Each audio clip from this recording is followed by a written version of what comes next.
deployed to Iraq for the second time.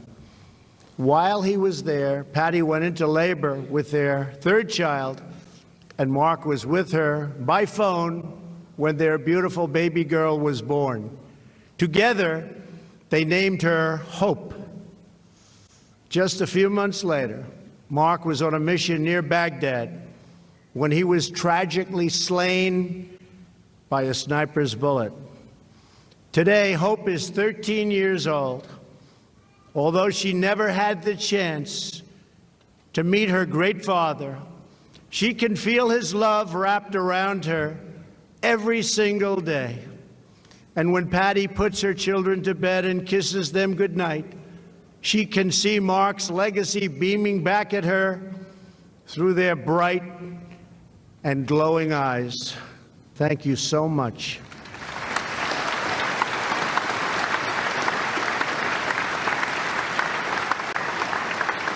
Really beautiful. Thank you. You know that, right? Also joining us today is a very special friend, 7-year-old Christian Jacobs, who is here with his mom, Brittany. I met Christian exactly 1 year ago today. Last year, after the wreath-laying ceremony, Christian walked over to me with great confidence, shook my hand, looked me straight in the eye, and asked if I would like to meet his dad. He loved his dad, Marine Sergeant Christopher Jacobs, who died when Christian was just 8 months old. Next, Christian, looking as sharp as you could look, dressed in a beautiful Marine outfit. I've never seen a Marine look that good in my life, Christian.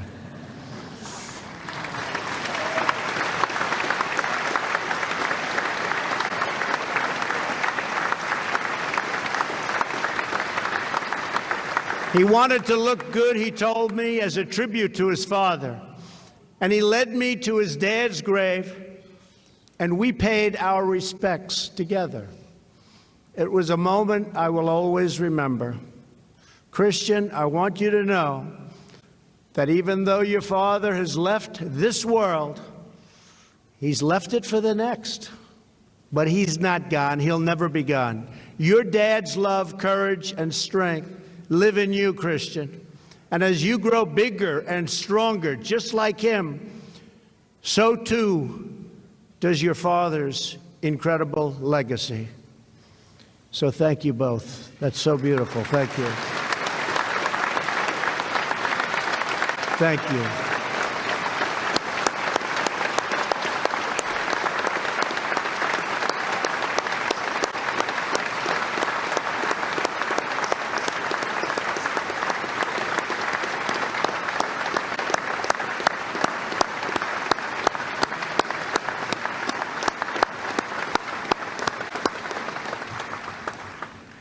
Thank you, Christian. Good to see you. He's become my friend, I will tell you. A special young man. To every family member of the fallen, I want you to know that the legacy of those you lost does not fade with time, but grows, only more powerful. Their legacy does not, like a voice in the distance, become a faint echo, but instead their legacy grows deeper, spreading further, touching more lives, reaching down through time and out across many generations. Through their sacrifice, your loved ones have achieved something very, very special: immortality. Today, we also remember the more than 82,000 American servicemen and women who remain missing from wars and conflicts fought over the past century. We will never stop searching for them.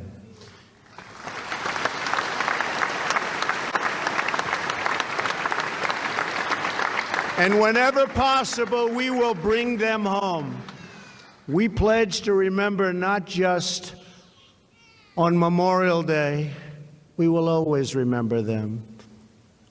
We will remember them every day. Moments ago, I laid a wreath in tribute to those resting in honored glory. For more than 80 years, the sentinels of the Old Guard have kept watch over the tomb of the unknown soldier. Serving in this elite unit is among the most prestigious honors in the United States military. While the rest of us sleep, while we go about our lives, through every minute, through every day, through freezing cold, scorching heat, and raging storms, they stand watch.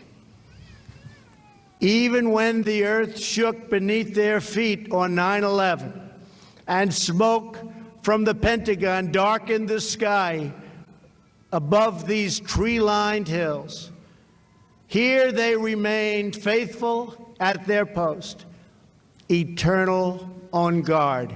They never moved. The sentinel always stands because America never forgets. It's our heroes who make us who we are and who determine what we will be.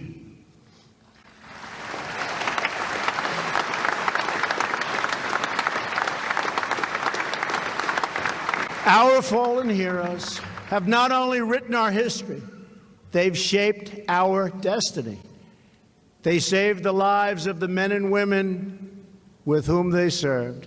They cared for their families more than anything in the world. They loved their families. They inspired their communities, uplifted their country, and provided the best example of courage, virtue, and valor the world will ever know.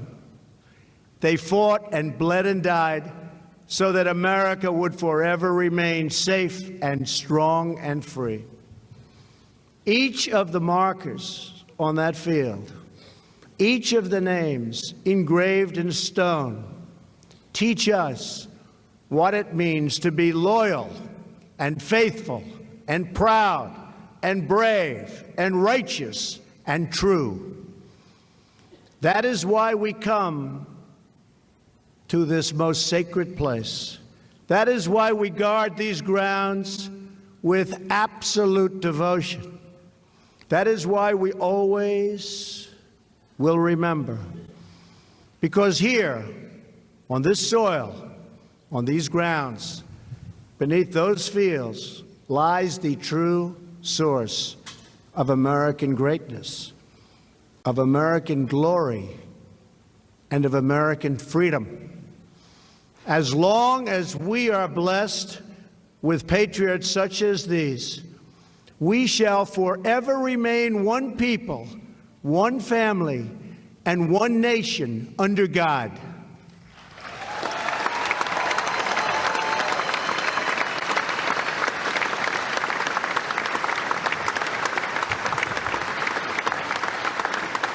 It's been my great honor to be with you today. I want to thank you. May God bless the families of the fallen. May God bless the men and women who serve. And may God bless the United States of America, our great country. Thank you. Thank you very much.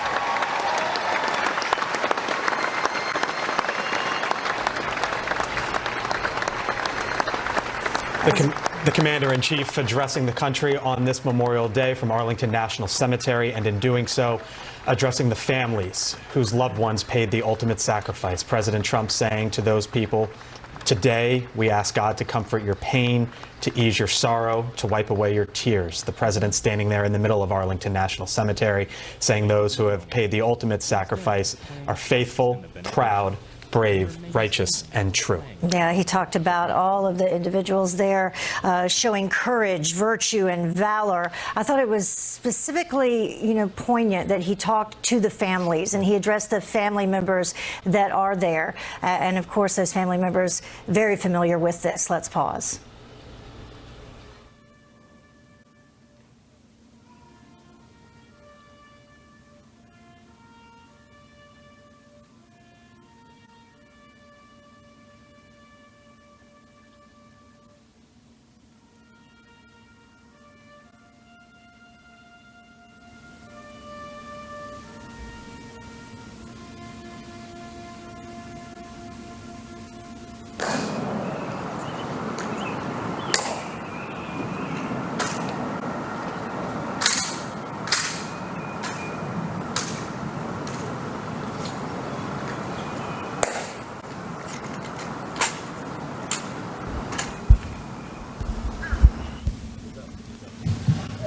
Now receive the benediction.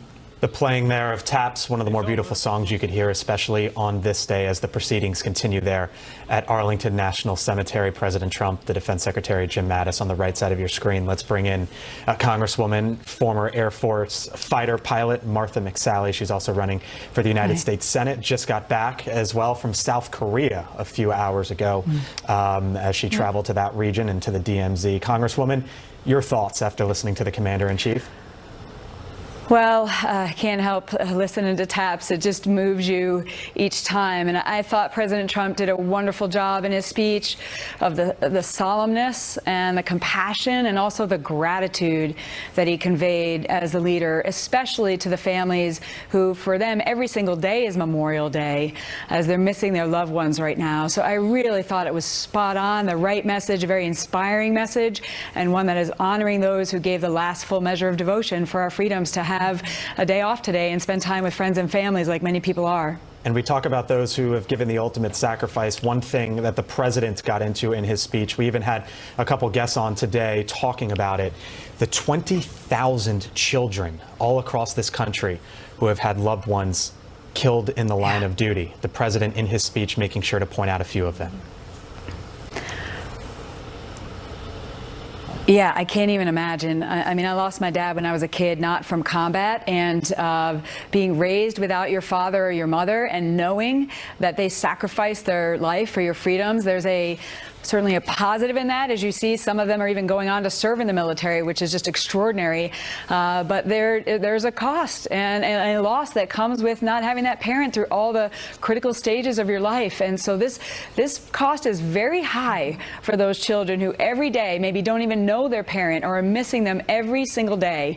And they're just amazing. It's so great to see him honoring even Christian Jacob. What a strong young child who is very focused on the legacy of his dad. It's pretty powerful. Yeah, and that's something that struck me. And as a member of the military, you can talk about how it's such a huge family.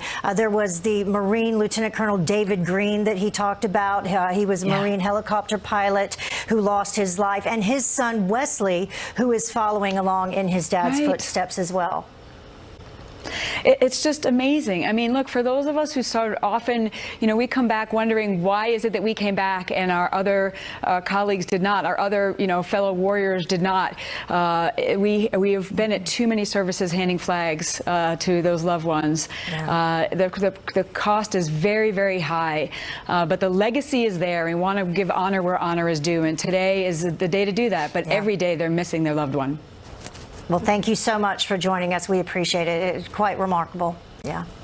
As we continue to watch have a meaningful Memorial Day. You too. You too. Thank you, Congresswoman. As we continue to watch the president here and the Defense Secretary Jim Mattis, Arlington National Cemetery, on a gorgeous day there in our nation's capital in Washington, D.C. for the ceremony attended by the Commander-in-Chief every year. And the president began his words talking about how this impacts across generations, and that was truly exemplified there today as he talked with, the 7-year-old there at the end, and then began it talking about with the 106-year-old World War II veteran. Amazing. And we thank you for joining us on this day. A special Memorial Day edition of Outnumbered starts right after the break.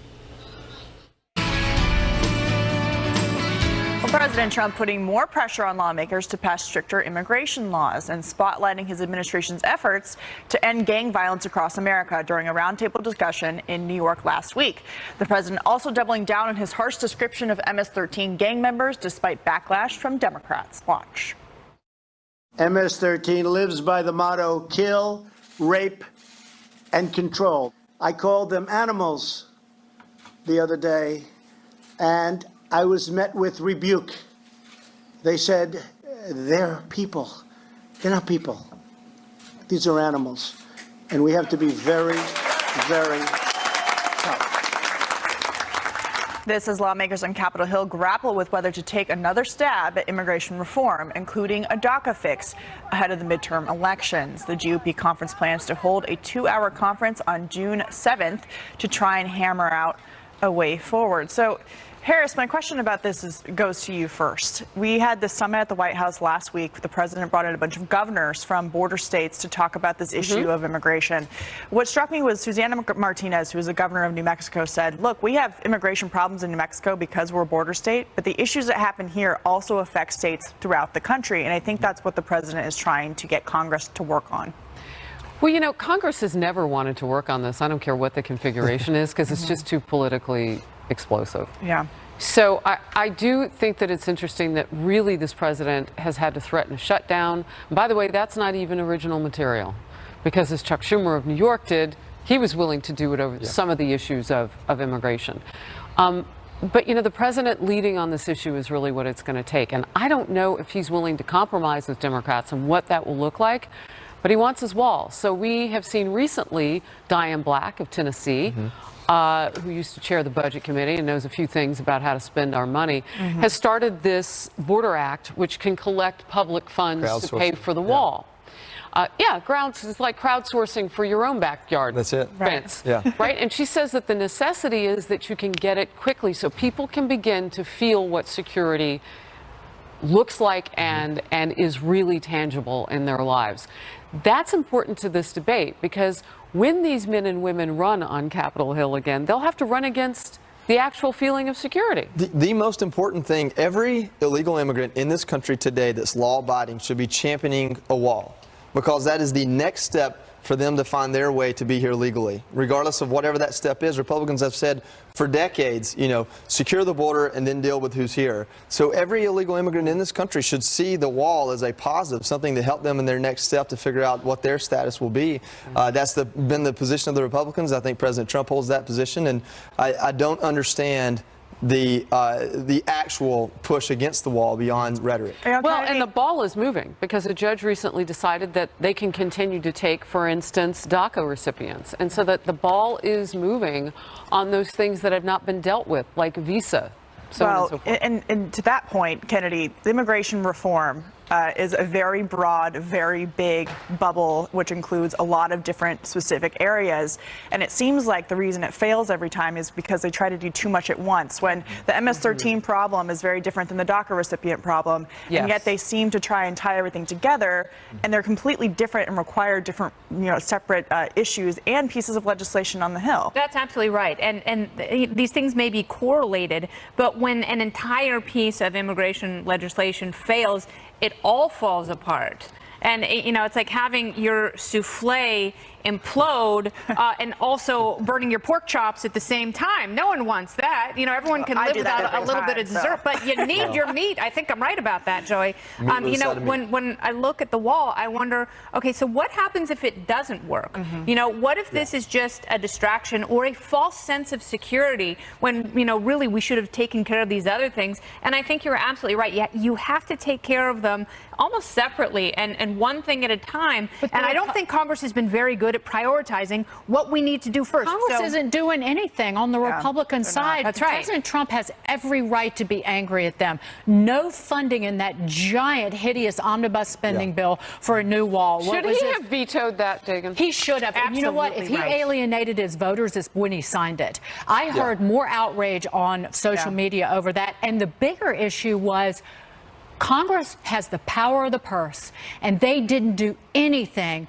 to deprive sanctuary cities of money in that bill as well. At the same time, do you know that deportations in this country, the number of pending deportation cases has gone up 25% under President Trump, 150,000 cases. There is now a backlog of 700,000 cases in this country. The courts can't handle the number of cases, and illegal immigrants are using that to their advantage. It's a big issue, that's for sure. But Americans voted for President Trump say they aren't wavering from supporting him despite a host of challenges, even immigration. Why they still love him and what could change their minds. And we're all used to seeing Alec Baldwin play President Trump on Saturday Night Live. But is it time to put the Trump bashing to bed? We'll debate. Thanks, Rudy. I even confessed to some crimes he didn't do. And then I said, what are you going to do, arrest the president? I dare you. Okay. I think they get the point. It's not funny. It's not funny. It's not funny.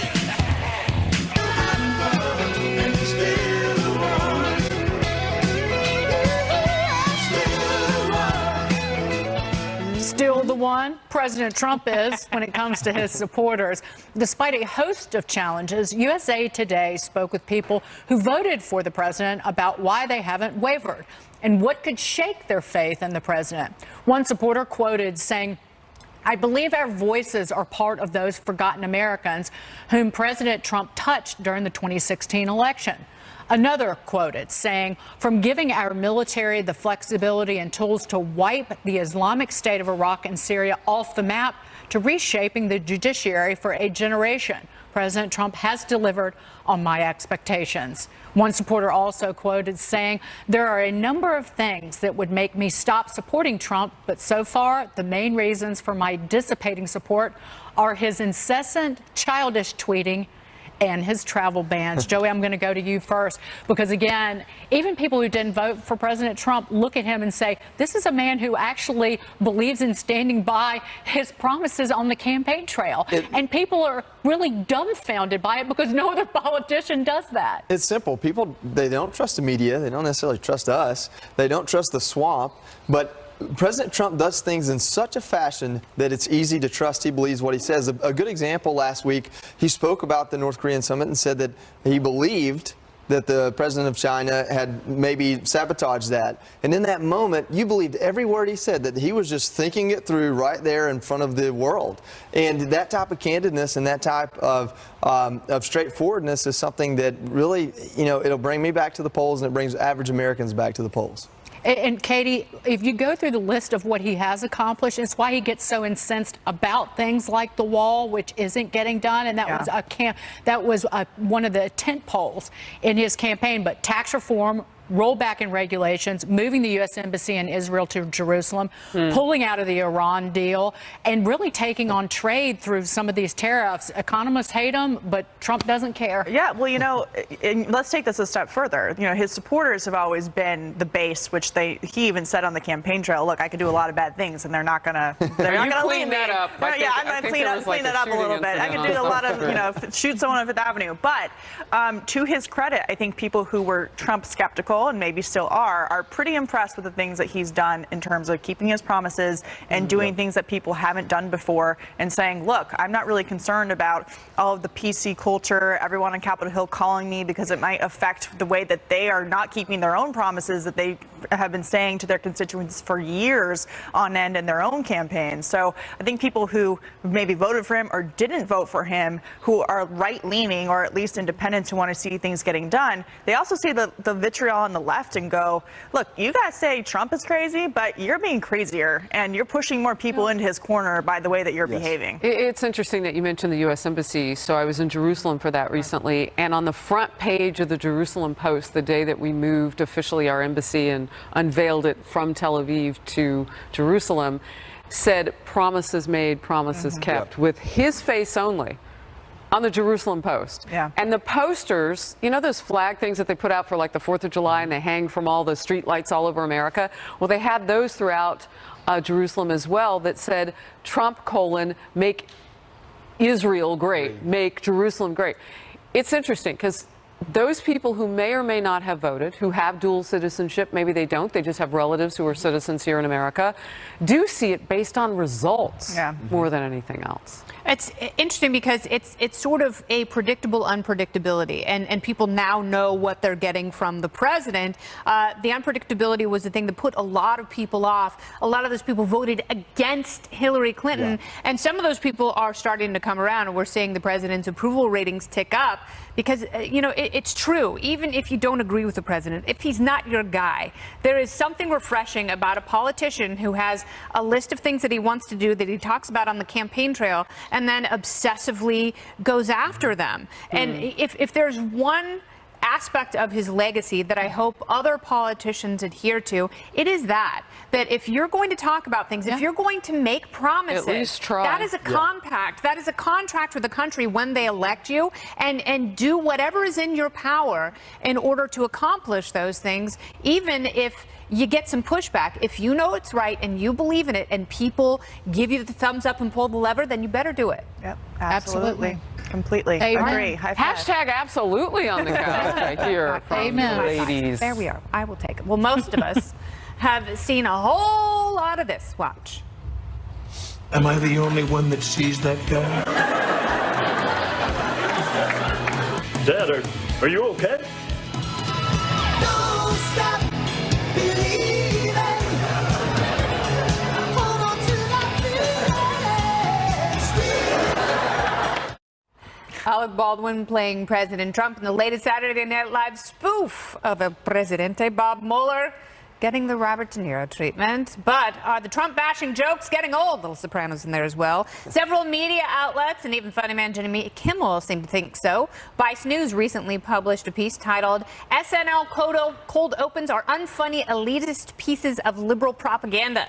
The media company's West Coast editor, Harry Cheadle, says SNL, quote, your cold opens are terrible, cringeworthy pieces of self-satisfied liberal propaganda that are sometimes so bad they seem like parodies of themselves. And this from SNL alum Rob Schneider, who tells the Daily News, quote, the fun of Saturday Night Live was always you never knew which way they leaned politically. Yeah. You kind of assumed they would lean more left and liberal, but now the cat's out of the bag. They are completely against Trump, which I think makes it less interesting because you know the direction the piece is going.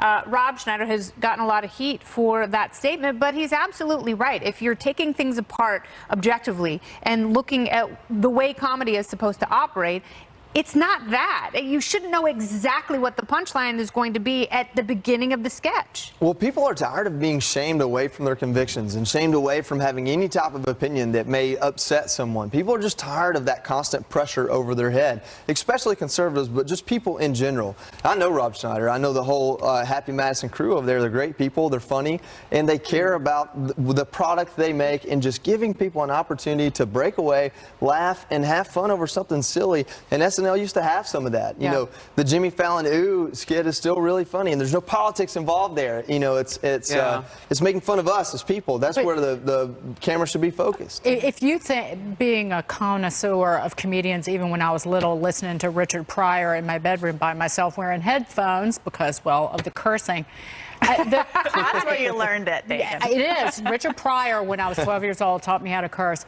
But the comedy used to grow out of, I think of Will Ferrell as George W. Bush, or Dana Carvey as Bush 41, or even him playing Ross Perot, even Chevy Chase as Gerald Ford. But yes, he hurt Gerald Ford, and I'm glad you hit on that because, but it's not having the same effect on the president that past satire did on other presidents. But it was satire. Yeah. It didn't grow. Yeah. This comedy grew out of creativity and not out of hate for an individual. Exactly. That's why it was so unique and different. Even Will Ferrell mocked George W. Bush, but we didn't see it as derived from anger or hatred toward the individual. Or Gerald Hammond talking playing about Bill Clinton. strategery. And it was George funny. W. Bush mocked George W. Bush. You know, like, so there's a certain amount of buy-in. But the difference back then is that you didn't have two sides hating each other. Yeah. I mean, right now it's driven by a real level of vitriol, and having been parodied by Leslie Jones recently in the SNL Cold Open, there were some funny things about it. I like the fact that they had the show and the Outnumbered logo and all that kind of stuff. It was good publicity for us and me. But you know, it's about not hating the other side and seeing the humor in that. And that's where I think it's lost. I've got friends who've written on the show, and they say even for them, they're like, we want to stretch beyond the obvious in the room. And that's where they are. And that's why it's not funny to some people, because they're right stuck on the obvious. Well, and they're not, it's not applied equally, right? It would be funnier if they also applied it to the other side, and actually might, you know, bring some levity to the situation of the partisanship in this country and how much vitriol there is between the two parties if they would just treat each other equally. And also, it's not about just having, you know, portraying politicians. We've been doing that for decades.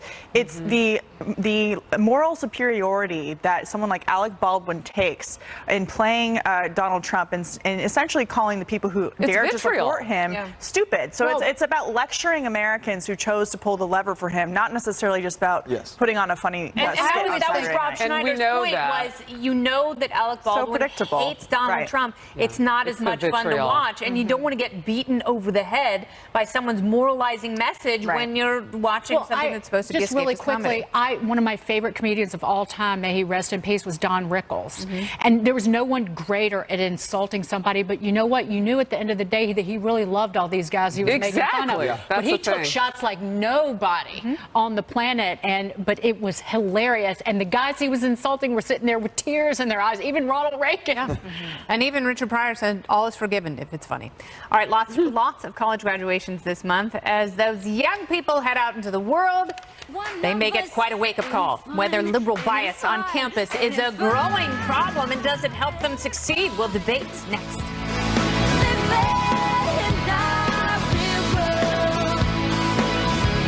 Well, colleges have been facing allegations of liberal bias for decades, but now a shocking study revealed just how deep-seated that bias may be, and raising new questions about whether colleges are indoctrinating students.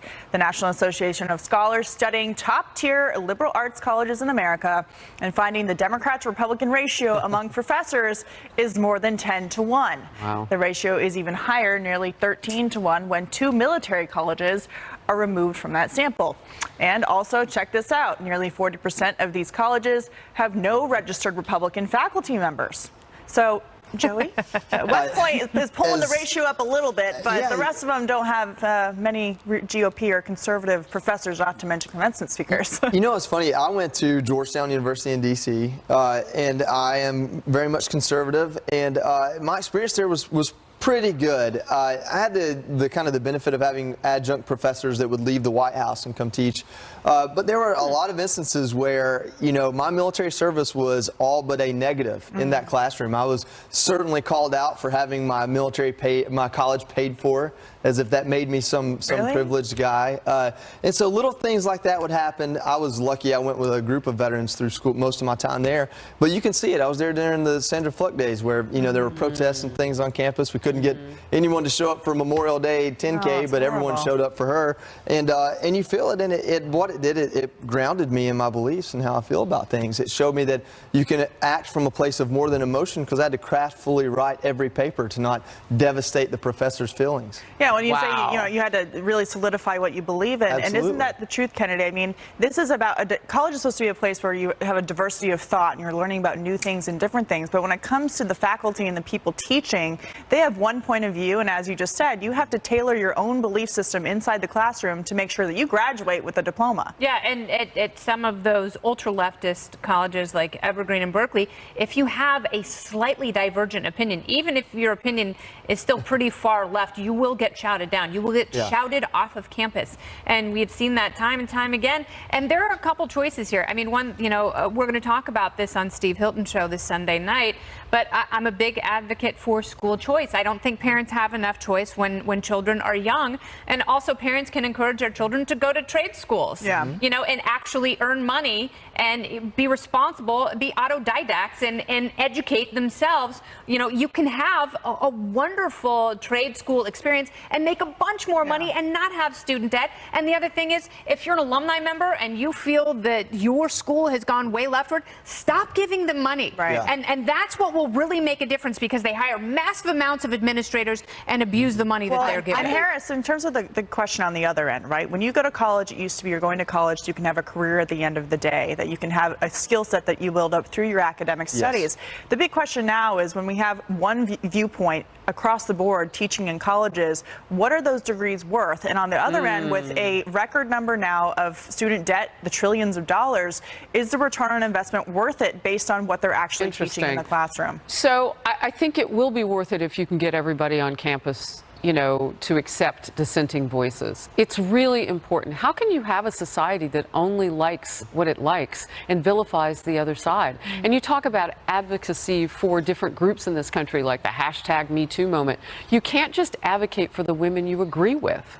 Like, it's got to be everybody else. And where do you learn? Where do you practice those skills? On a college campus where it's supposed to be wide open with perception and flow of thought. My final thought is I'm surprised anybody identifies as Republican and they would be able to get a job at any of these schools. Well, they can't. That's why they aren't Families there. are paying $250,000 to $500,000 to educate their kids in which pronouns to use rather than teaching women science and math skills to get them a job at the end of the day. Amen. It's appalling. Did you drop a mic? I think I got hit by a shard of it. We're not done yet, so I've still got the mic. All right, go for it. Take it home. So let's move on to this topic. One college campus appears to be taking political correctness to a whole new level. Texas Tech University is now encouraging students to seek counseling to help deal with the, quote, current political climate. The Student Counseling Center's website warning that the world can feel complex, even scary. And is now offering students tips with articles titled 101 Ways to Take Care of Yourself When the World Feels Overwhelming. Curriculum for white Americans to educate themselves on race and racism, and self-care in times of social unrest. But a school official telling Campus Reform that this came about as a result of student concerns, saying in part the center is just trying to help them, quote, process societal issues. Joey, to you on this and the snowflakes at Texas Tech and around the country. I hope that the world feels complex and harsh. That's where your survival skills come in, and that's how we should live our life. We should live our life knowing it's not easy out there, but how amazing is it to have the chance to rise up to that challenge and take care of people we love and take care of ourselves and be a contributing part of the society. When I lost my legs, the most important thing to me was to get out of that hospital bed, not to get paid to be in it. And I work every day now because that's what I need to do to be a contributing member of this world. And that's why we should teach these kids, not just this idea of being accepting. Put yourself in a place that they have to accept you. Don't go and ask the world to change for you. Go and make the world change. Go and be a part of it. Be a part of what we're doing here. And I get so upset about this because I know what it's like to be born poor or in a trailer and things like that, and to try to go pull myself out of it. I hope you tell that story to young people all across the country. I try what we have right now, and I know we reported on this recently with school shootings, you're hearing about kids who don't feel in mental health situations like they have an answer, an option, whatever it is. And to watch you and listen to you talk about where your strength comes from, you can give so much oxygen to those who may be just choking right now on what to do. It's a very sad situation we have with that generation, and you make a difference. And there are some of these kids that are dealing with cancer and losing a parent and things, and those kids are so amazing. And I hate to throw shade at millennials because they're millennials fighting wars right now. We're lifting them up through your story. And we need to let them be leaders. Yeah. Amen to that. And can they survive in the wild? Well, that's why you need to ask yourself, are my children prepared if society fell apart and they had to be self-sufficient? Stop with the hand motions. It's a microaggression. Okay? Could you stop? That's triggering me. I really can't. Yeah, I'm very, very uncomfortable right now. On to something very important as well, Memorial Day, the unofficial kickoff to summer with lots of burgers and hot dogs, some beers. But it is much more than that. Today, we remember and reflect on the service and ultimate sacrifice of so many brave Americans who fought for our way of life. More on that next. Next to you and defend her still today, 'cause there ain't no doubt I love this land. Let's talk a bit about Memorial Day. It's not just an excuse to take a long weekend and loaf around eating grilled meats, although that does sound delicious. It is a day for remembrance for those Americans who have died in service of our nation. The first Memorial Day was held on May 30th, 1868, to honor the Civil War dead. It was originally known as Decoration Day. Memorial Day was observed on May 30th for more than 100 years until it was moved to the final or last Monday of May, and that happened in 1971. A national moment of remembrance will be at 3 p.m. local. And some pretty sobering numbers to consider now. More than 1 million Americans have made the ultimate sacrifice in wars and conflicts throughout our nation's history. One of those people who has really been there for our country and loves it so much is Joey Jones, and you're with us today. Thank you again. We said it off the top, but we appreciate your service. What are your thoughts on this day? Well, this country has really been there for me, and I'm so lucky to be here and be a part of it, and even more lucky to have given anything, my time or some of my body, to protect and serve it, and all of you and the people I get to share this country with. I think it's important, you know, we hit rhetoric so hard in this country. Memorial Day is the day for those who have fallen in service. Veterans Day is when we give the pats on the back for those that did serve. So Memorial Day isn't about me, it's about my friends. I wear 24 of them on my wrist. I have 5 more that haven't made it there yet. And the idea being to love people you don't even know. I tell kids at the camp I work at, true patriotism is loving the people you pass on the street before you even meet them, just because we're in this together. We're in a country that has every subcategory you can think of to pull us apart, yet we're trying this together, we're figuring it out together, and we're there for each other. And Memorial Day is that day you remember what it took to get to that point. Memorial Day is when you remember there's always someone that wants to tear that down and take that away. And there are men and women, millennials, that are willing to give up their life and everything about it, just so we can continue this debate on whatever political topic, or go have burgers with our family. So I don't believe in guilt patriotism. Go eat your hamburgers, go get on the lake, go enjoy Memorial Day, but take a moment to understand why you're able to do that. Yeah, definitely. Yeah, it's every single year, since I live in Washington, D.C. now, I try and make it over to Arlington Cemetery to pay some respects to, I didn't serve in the military, but I have a lot of friends who did, and they lost friends there. So we go to visit. You know, Karen Vaughn has become a good friend of mine. She's a friend of the Fox News channel. Her son, Aaron Carson Vaughn, was killed in Afghanistan on a helicopter. You know, we try and visit his grave every single year. So thank you to everyone who served, but more importantly to those who've made the ultimate sacrifice so that we live in a country that is free. And it's hard to hold it together when you talk about it, but thank you so much for everything that you have done, and your friends who you wear on your wrists as well. I always say we are the land of the free because we're the home of the brave. Exactly. Amen. Yep. Amen. My grandfather was a World War I veteran, and he would research in 3 counties in Indiana because there wasn't the Monday as an official federal holiday, and he would put flags on every single one of the graves of the veterans in 3 counties in southern Indiana. My dad would load up in the car with him, and they would drive all around, and it was unsung work, but that's amazing. Yeah, it's beautiful. We hope you and your family have a wonderful Memorial Day. Remember the sacrifices that were made for us to be here free. Outnumbered is back tomorrow at noon Eastern.